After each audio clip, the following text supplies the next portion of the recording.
Lead me to some soul today. Oh, teach me, Lord, Welcome, just everyone, what to to episode say. number 41. I say that I've started saying this almost every time when we start our interviews now, but I can't believe we're already at number 41. But this episode number 41 of a series of episodes we're calling Leading Others to Christ.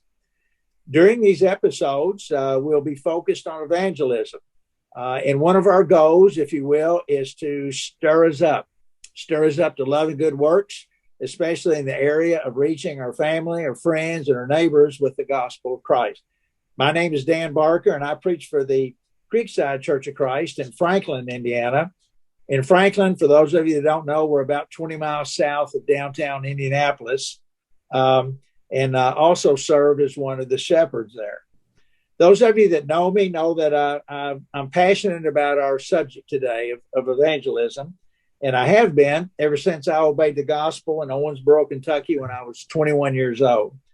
And I really have. Ever since then, I've been trying to, anything I can get my hands on, anybody I can talk to learn better how to teach. And I've been striving to learn how to be better at this. And I'm 74 and I'm still a work in progress. But I like to say in these interviews to use some Bible phrases, striving to teach others to teach, to sow the seed, to learn how to be a better fisher of men and women, to make disciples, to persuade men and women. And remembering what Paul said to Timothy in 2 Timothy 2:2, and the things you've heard from me among many witnesses, commit these to faithful men who will be able to teach others also. And then later in the chapter, Paul's talking to Timothy about being useful for the master. And I really like that. And so I came up with this idea last year during all the COVID mess it would be interesting to interview people, to interview Christians, to interview men and women, fellow workers who are out there doing this, the ones that are out there reaching and leading others to Christ. And once we've identified who they are, to interview them, learn more about them, who they are, where they are, how they're doing their work. And so that brings us to today.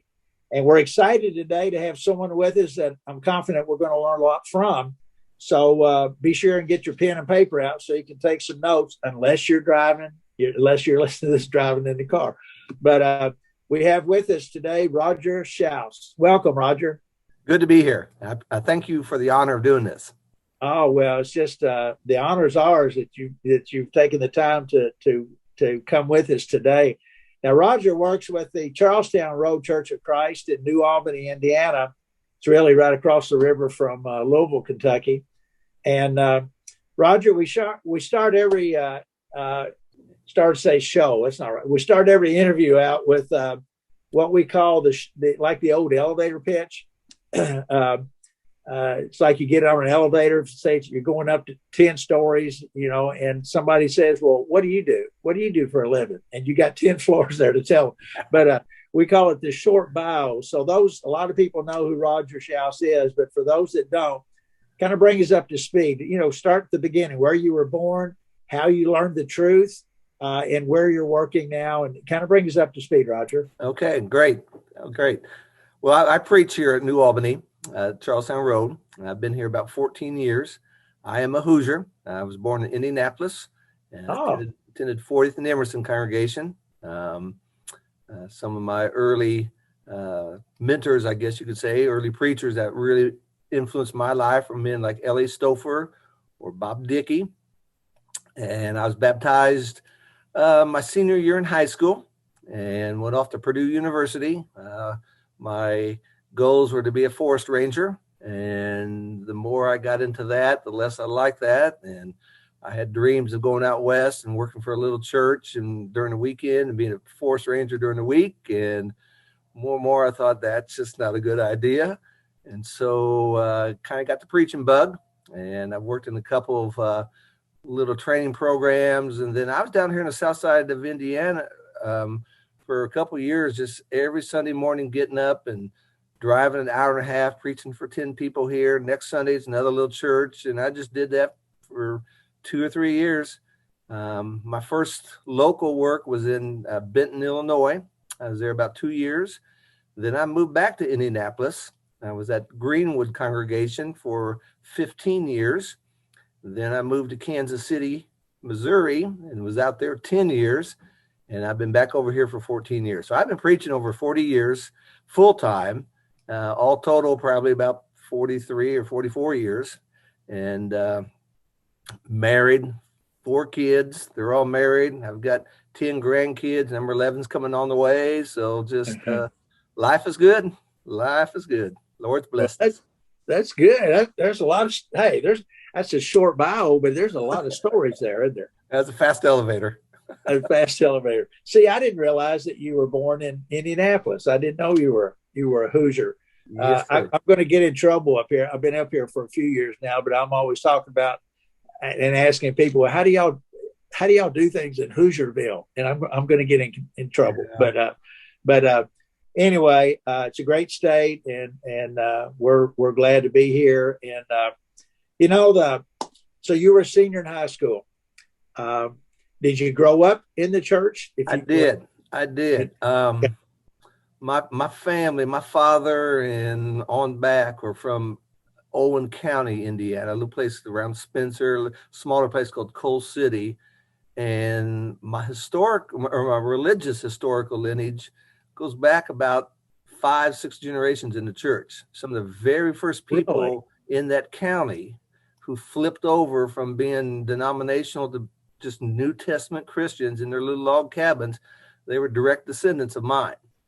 Wow. So I grew up, but I was one of those that just, some people call late bloomer. Some, as a high school kid, you'd hear the preachers up there talking about the sinners and this and that. And I was a pretty good kid. Kid. And, I was out, I went to a city high school in Indianapolis, and there were guys I knew stealing cars, and there were guys smoking dope, and I wasn't doing any of that stuff. So, it was like, I'd go to church on Sunday and I'm a pretty good guy. Finally it connected with me that I'm not in Christ. I'm a good guy, but I'm not in Christ. Yes. And so when those dots connected, then I started thinking, okay, better get it together. And so I started preaching about 2 years after I was baptized. I mean, it just took off, and it's been a joy of my life. Well, again, thanks for sharing that. And I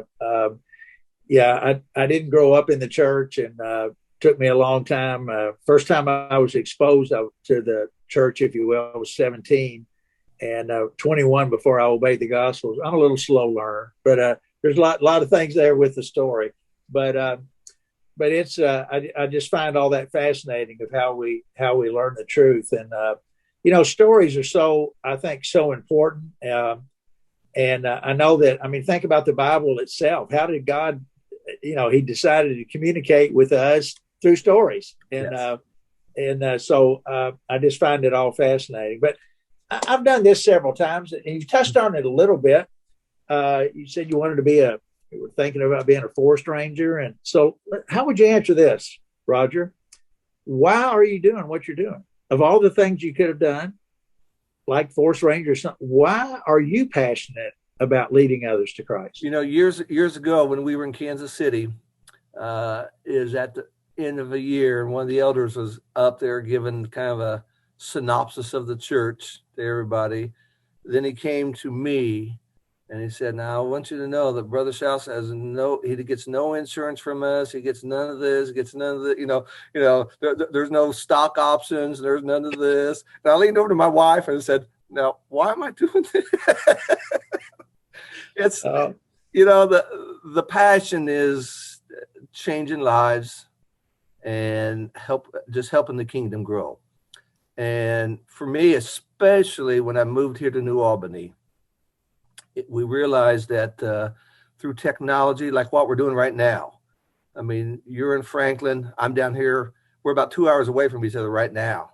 Yes. But here we can do this. 10 years ago, wasn't possible. Last generation, this wasn't possible. So through modern technology, we have become a global church.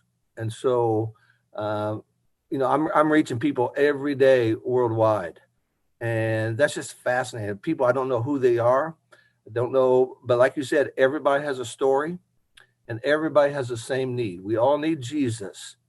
And at the end of the day, we really all want to be in heaven.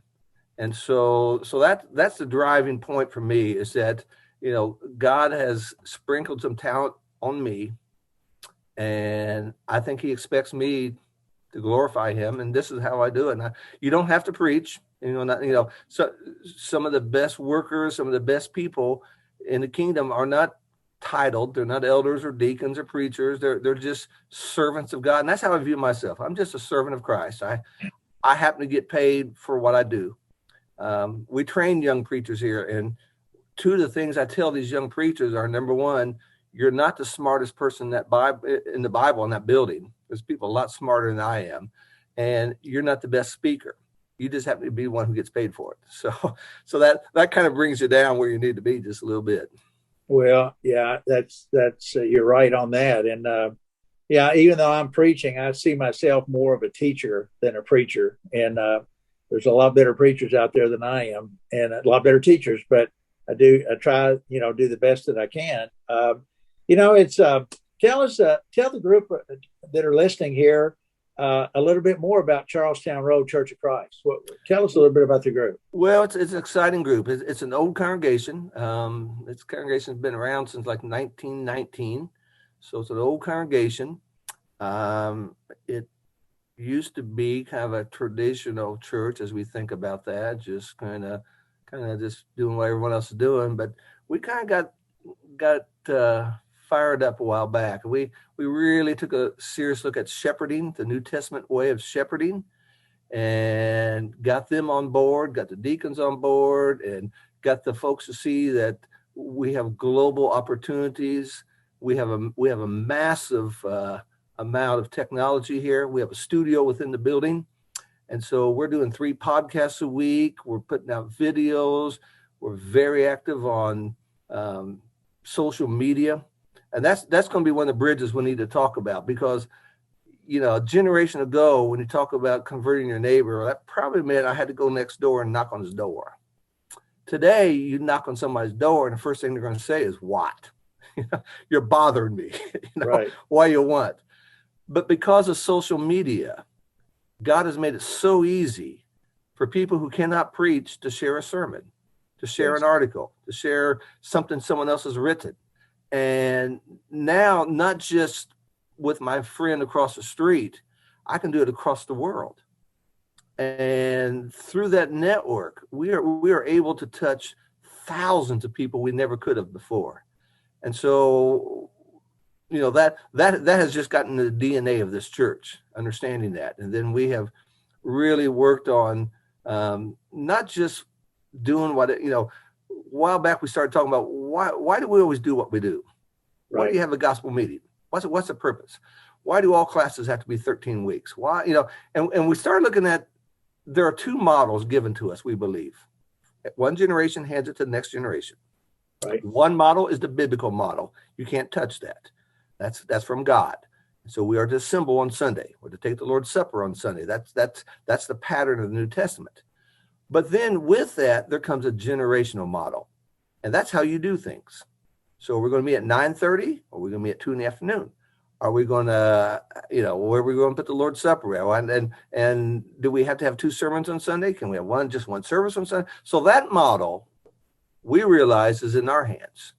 Yes. And we can make it best for this generation. What worked for that last generation may not work for this generation. And then in time, we're going to pass this on to the next generation, if it be such. And so what we're doing is we're looking at, okay, what is the best way to teach classes? What is the best way to reach people? What is the best way of sharing the gospel? And so that's just got the wheels turning here. And so it's a very exciting place. We got lots of people that do lots of things, and I sometimes just want to get out of their way. So, well, I know that with COVID and everything going on if things were normal, whatever that is anymore, about how many folks attend there? Well, in the pre-COVID, we were knocking on 400. In fact, just as COVID started, we expanded our auditorium. And it's like, oh, great. We expanded and kind of got shut down so we're just in the process of firing the engines back up again. But it's a good sized church, lots of people, but we look at this like a team, and that's the key, the concept of a team. Growing up in Indianapolis, Peyton Manning was the hero. He could have been the mayor of the city. Everybody loved Peyton. Smart guy. He was one of the first quarterbacks to, while everybody's lined up, to kind of stand up and start pointing at people and shouting out. Nobody had ever did it before Peyton. Okay. Yeah. And now Peyton's so smart, he could take tickets at the booth and he could sell hot dogs. He's a smart guy. He could polish the helmets. Okay. Yeah. But what we find out is, what's Peyton best at? What's this guy? And so that's the same concept within the church. Okay. You can get this one guy and he does all this, but maybe his talent's over here.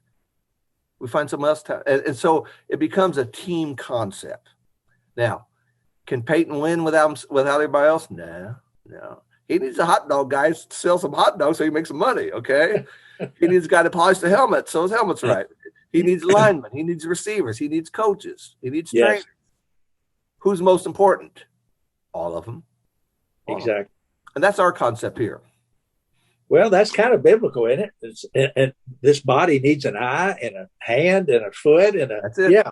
But I'm so excited to hear you say that, Roger, because, and not being negative, but in some places that kind of a conversation doesn't occur. To sit back and say, well, let's just think about, why are we doing what we're doing? Like you're talking about the times of service and the way we teach the classes, and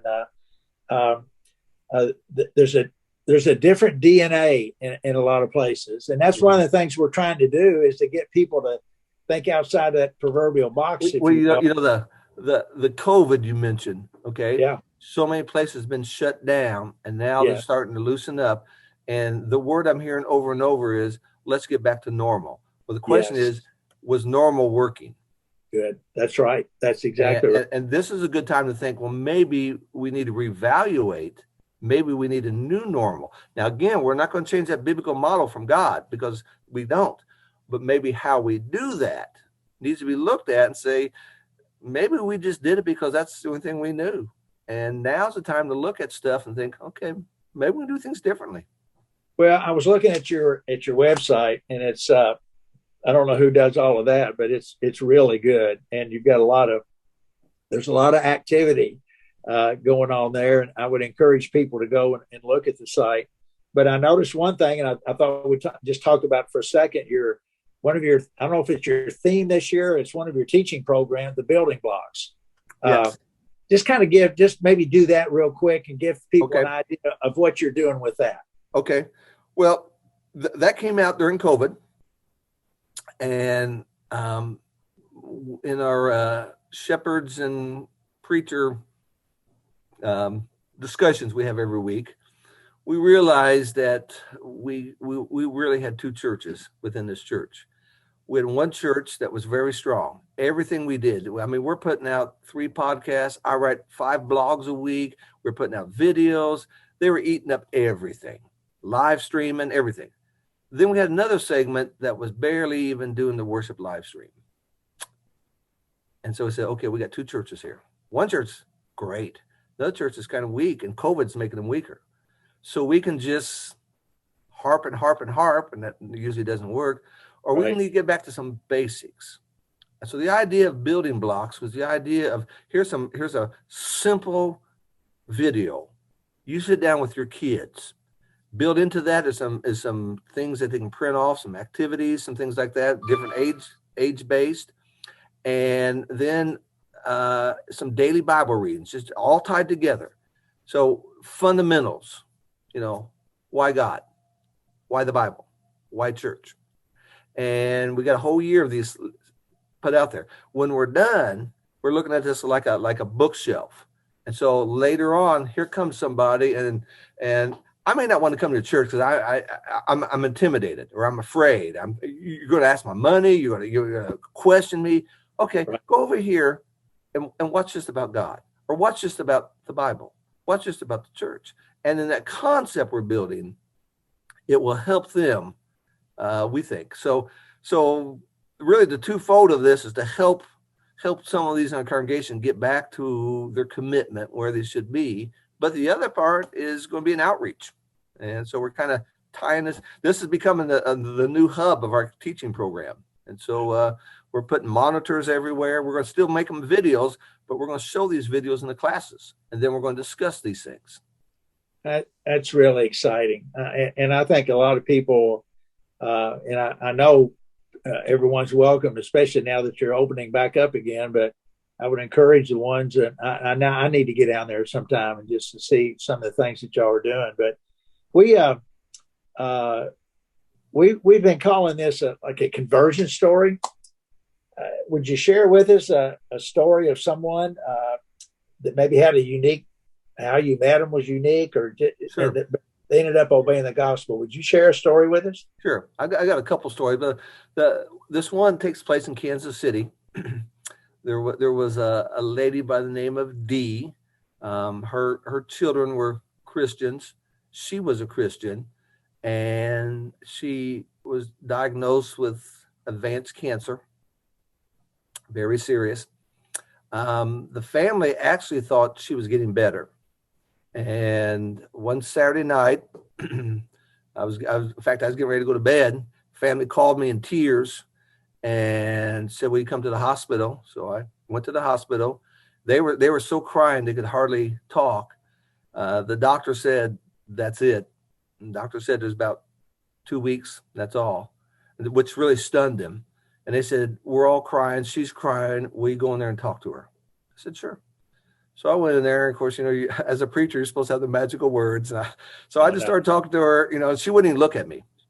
And I started talking to her about Jesus. Started talking about, I have this view of death. I use it so many times here. The people here know it. I think from John 14, when Jesus said, in my Father's house are many mansions. For years and years, I viewed it that you'd have your mansion, I'd have my mansions, little gates around them. Actually, the Greek language says, "In my Father's house are many rooms." And I believe we go through doors to get from one room to another room. So to go from the womb to where we call life, you go through a door. We call it birth. To go from life to the next room where Jesus is, you go through a door. We call that door death. It's just a door. We get fixated on that door. The door swings one way. But we get so I started talking to her about that door. I started talking to her about what you're going to see. Talked to her about some of our hymns. We started just going through the hymns. I read her a few verses. She got and she started looking at me, smiling. So that was Saturday night. Okay. Next day, Sunday morning, I'm just about ready to leave the house, go to services. Her sister calls. You'd have to know her sister. Her sister's real gruff, kind of tough speaking. "Is this Roger?" I said, "Yes." She goes, "I want to talk to you." Oh boy, here I did it. "Did you come talk to my sister yesterday?" I said, "Yes." "What did you talk to her about?" I said, "Oh, heaven and what she's going to see and what's like." Then she got real quiet. Wow. She said, "Will you tell me the same thing you told her?" I said, "Yeah, I will." She goes, "We're all crying," and she's smiling. And I said, "It's only going to get better for her." So she died about 2 days after her funeral. I baptized her sister. Wow. And it was nothing special. It was just, here's where you're going to go. Here's the confidence you have. And it's just a great thing. Now, let me tell you one other story. Okay. Yes. This didn't actually lead to a conversion, but it led to some folks having a study. I was in a meeting somewhere. I was in I think I was in Texas, if I remember. I forget where I was at. But a whole group of Christians, this is pre-COVID, of course. We're at the restaurant, and we decided to say a prayer before the food comes. The waitress comes up with our drinks, and she sees we're praying, and she kind of stands off. And we say, come on over here, And I said, "Is there anything in your life that you'd like us to pray for?" And at first she said, "No." She's kind of embarrassed at first, but then she goes, "Will you pray for my grandma?" We said, "Yeah." We said, "What's her name?" And we said a prayer and everything. So then we went on, had our meal and everything. We were leaving. We were in our car, and she comes running out and knocks on our window. And she said, "That's never happened before." And she said, can you tell me where you are? And then we said, well, we're right down here at this church, and just, but all we did was include her in the prayer. That's all we did.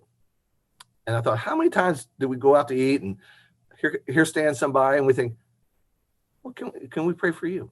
Can we just pray for her? So. Yeah, that's great. And I know you have so many other stories, but both of those are just outstanding. And, this came up one of our early interviews, but somebody was talking about somebody and they actually said, I've thought about what if I had never said anything to her? What if? And I've brought that up so many different times. What if? Is this like you saying to her, what if you had not said, do you have anybody that we could pray for? Yeah. And there's so many, we pray for opportunities, ask God for opportunities to teach, and he puts them in our path, I think, all the time. And sometimes if we're not paying attention, we just walk right by. Well, after that, I found doing that even in hospital rooms. Here's this patient's getting ready to be taken back for surgery. We want to say a prayer. In comes the nurse. Hey, we're going to say a quick prayer, and I'll step out. No, join us. And everybody's got something to pray about. Oh, absolutely. Not to be negative, but I'm going to just get some feedback here. We've looked at stats over the year that are so discouraging of the number of churches that are number of churches of Christ that are closing their doors, number of Christians that are leaving the church, and they're just I've got an article here that I think I was telling you about back when I was 14 years old. There was an article in the Owensboro Messenger and Enquirer about the Church of Christ being the fastest growing church in the United States. And can you imagine that being said today, that the Church of Christ is the fastest growing church? And it's like, I guess my question is, and this is just, a thought, but why is there in so many places, and this is not, I always have to be careful how I say this, because obviously Charlestown Road, Church of Christ, there's a lot of things going on. You guys are on fire there. But why are there so many places where it's just this topic of evangelism is just apathy? There's just no interest. What's your take on that? Why do you think? I think we've made evangelism too hard. To me, it's kind of like a guy trying to drive a stick shift. I mean, we can talk about sports, we can talk about the weather, but then when it comes to talking about evangelism, we grind the gears. And my favorite verse is about this subject is Mark 5:19. There, when Jesus cast out the demons out of that man, the man wanted to follow Jesus, and Jesus said, "No, go home to your people and tell them what the Lord has done." Yeah. Now, what's interesting is today, what we would say is, before you do that, we've got to have a 13-week class on evangelism. Here are some tracts you need to take with you. No, this guy had no class. He had no tracts, but he knew Jesus had changed his life. Yeah. And I'll be able to say that. I'll say, if it wasn't for Jesus, how many marriages would I be through today? If it wasn't for Jesus, would I be in jail today? If it wasn't for Jesus, would I even be alive today? Just tell your story. Yeah. And you don't have to, and all of our story comes back to the same central point. I was a sinner and Jesus saved me. Yes. Yeah. Powerful. But, and you, like you say, we've made it too hard and people are afraid. They say, I don't know what, I'm afraid they're going to ask me something I don't know. And it's like, yeah, just tell them your story and get the conversation going. All right. I know the Jumpstart Daily. I don't know how long I've been listening to that. Just tell everybody real quick about that, and because I'm sure there's some that are not on listening to it or reading your blog every day, and tell them what that. Well, it's now become our Monday morning blog. Is I read one from the archives. This started a little over 10 years ago.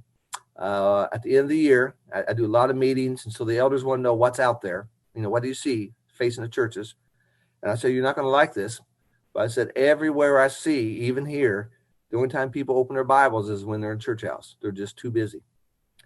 And so we started talking about, okay, that's the problem. What's the solution? I said, I can give them one sermon and give them a guilt trip, but that won't fix it. So the whole idea was for 30 days. My goal was just to do this for 30 days. For 30 days, you go to work, flip on a computer, there's a verse, read some of my thoughts, get on your day. After 30 days, you're kind of in the rhythm, that'd be it. So we got to the end of 30 days, I was ready to quit it. And I found out that our members have been passing this on to non-Christian coworkers who pass it on to their friends. And by the end of 30 days, we had a network already over 200. Now it's probably 3,000 to 4,000 worldwide. And I get emails every single day. I get people telling me, you can never quit. I think, thank you. It's become a huge avenue of what we do here. I mean, it wasn't intended. I mean, this is just a little quick fix. And I think that's how the Lord does things sometimes. We're in an age where publications are no more. And, people read things like that. And I guess the Lord is, it's something I didn't know I could do. If I moved to this church and they said, you're going to write a blog every single day, I'd probably say, see ya. That ain't happening. But it's something I just stumbled into, and I believe the Lord has gifted me. And I guess I just, I don't view myself so much as a preacher, it's just somebody trying to get to heaven. And so I get, I just it's kind of like an online diary sometimes. And people just, they just say, you write like you talk like you write. And that's just me, And it just resonates. I guess it just resonates, Well, it does. And I really enjoy it. And I've, as I mentioned earlier before we started the interview, I don't know if it's right to say I've stolen some sermon ideas. That's not right. I've borrowed some ideas and seeds that you planted. And the ones that are listening to this interview, if you haven't gone to that, it's Jumpstart Daily. Jumpstarts Daily. It's plural. Jumpstartsdaily.com. Yeah. .com. And it's free. You can just sign up and it's really, really good. So, all right, we're almost out of time here. And I always try to end the interview, Roger, with what I call one thing. And you've already touched on, there's more than one thing, but you've already touched on some things there that would be a good one thing. But somebody's listening to this and they realizing that, you know what, I haven't been on fire about this. I haven't said anything to anybody for years about my story or about why I'm a Christian. And so they want to get involved.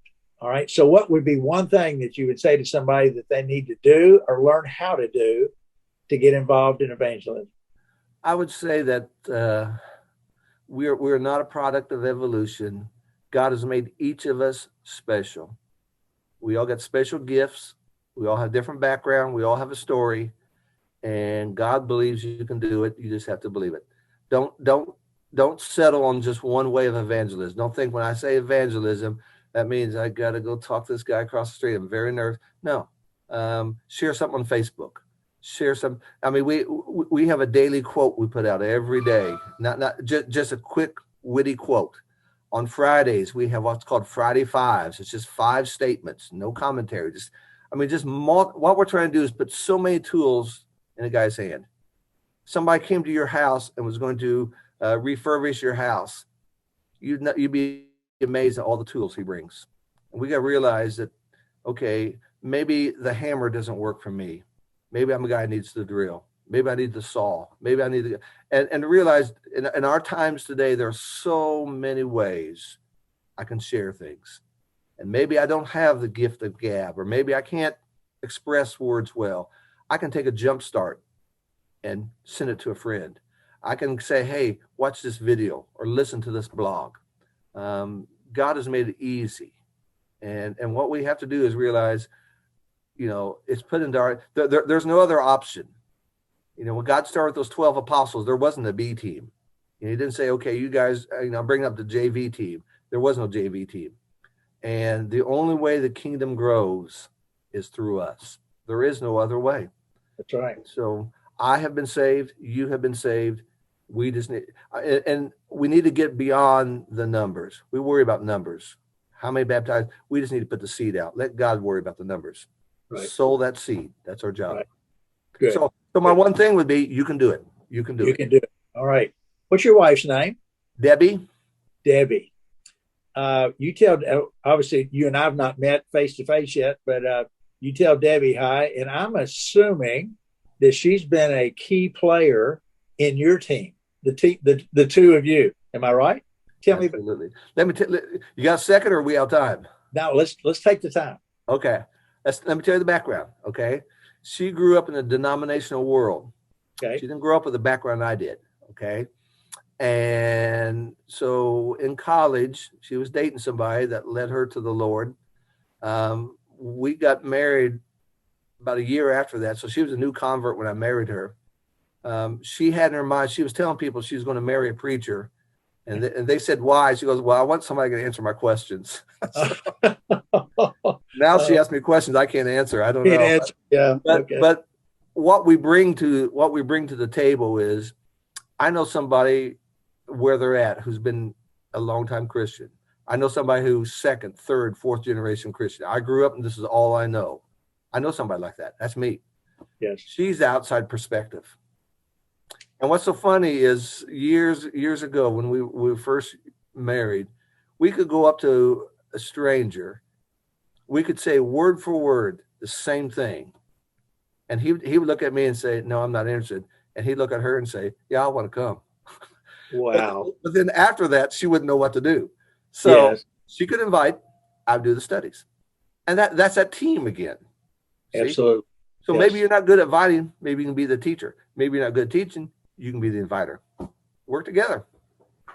Well, you tell her we're proud of her, because I think she probably gets a whole lot of the credit for Roger Shouse's.